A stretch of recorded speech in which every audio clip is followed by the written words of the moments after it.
Bleu Blanc Belge. Donc, c'est un classement qui, en fait, va catégoriser les demandeurs d'emploi, enfin les personnes qui sont à même de pouvoir être employées, pour mettre d'un côté les personnes blanches et les autres non blancs. Parce qu'en fait, il faut savoir qu'après, ce monsieur, donc le condamné, après avoir agressé cette dame, s'est rendu à l'agence et leur a dit « Je vous avais pourtant prévenu de ne pas envoyer de noirs chez moi.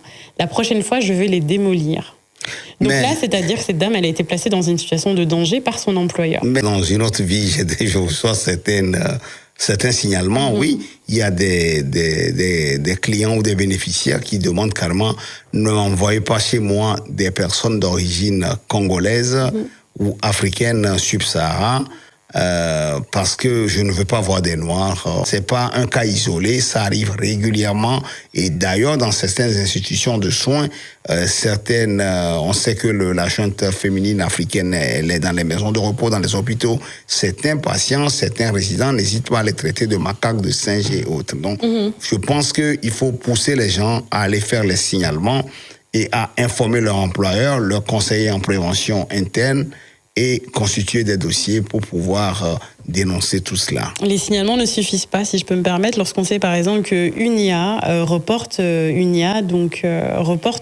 dans 60% des cas, 60% des agences, des titres-services, acceptent l'injonction à la discrimination. Donc la question de la sensibilisation et la question de constituer des dossiers, de porter plainte ne suffisent pas si la justice ne suit pas. Là, en l'occurrence, c'est en 2026, c'est la première fois qu'on se retrouve avec une condamnation pour injonction, alors qu'on sait, par exemple, les cas sont légion, et pas que dans le cas de titres-services. Si on prend, par exemple, le cas des agences intérim, avec des classements que l'on connaît bien, qui sont des classements dits bleu-blanc-belge. Bleu-blanc-belge, donc c'est un classement qui, en fait, va catégoriser les demandeurs d'emploi, enfin les personnes qui sont à même de pouvoir être employées, pour mettre d'un côté les personnes blanches et les autres non blanches.